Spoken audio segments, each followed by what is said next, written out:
सिंध बलोचिस्तान को मिलाने वाला मेन इमामत जमाली रोड टूट फूट का शिकार। आए रोज हादसा मामूल बन गए। इलाका मकीन मुख्तलिफ परेशानियों में मुब्तला। इस हवाले से इलाका मकीनों ने वश न्यूज से बात करते हुए कहा कि रोज रोज के तकालीफ और मुश्किलात देकर मुंतखब नुमाइंदे बस अब चुपचाप तमाशा देखने में मसरूफ दिखाई दे रहे हैं।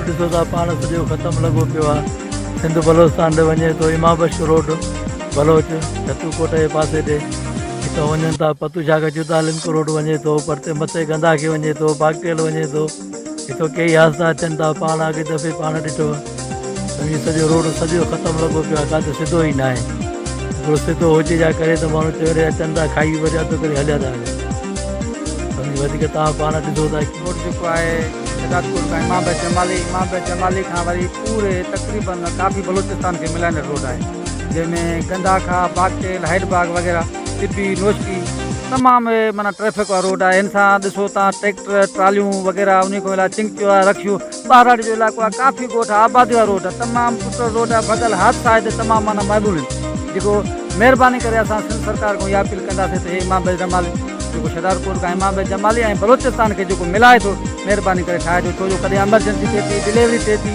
हिन रोड सां सुवारी ॾियण जो त मतिलबु जेको ऑप्शन ई कोन्हे। तमामु सुठो रोड ॾिसो हंधि हंधि ते खॾा पियल आहिनि ऐं उन खां अलावा तमामु हादसा अचनि था। हिकिड़ी एमरजेंसी जी सूरत में अगरि कॾहिं को रक्शे ते या मोटरसाइकिल वग़ैरह ते कंहिं ॿारनि जी डिलीवरी थिए थी या छा थिए थो ञऊं था तक़रीबन शहर वञण खां अॻु में उहो माण्हू पहुची थो वञे। तो असां सिंध सरकार खां वज़ीर आला खां ऐं Sindh High Court Chief Justice खां इहो असां अपील कंदासीं त महिरबानी करे असांखे हे रोड ठाराए ॾेई वञो। ॿी सूरत में न त असां एहतिजाज कंदासीं। महिरबानी करे असांखे हे रोड ठाराए ॾियो। हिन ते वॾा हादसा थियनि था ऐं रोड सॼो भॻियल आहे ऐं पुलूं बि भॻियल आहिनि। महिरबानी करे इहो असांखे ठाहे ॾींदो।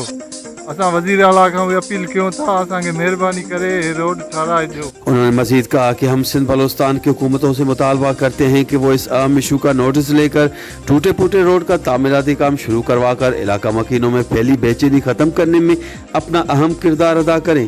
कैमरा टीम के साथ गुलाम अली ब्रावई, वश टीवी, शहदादकोट।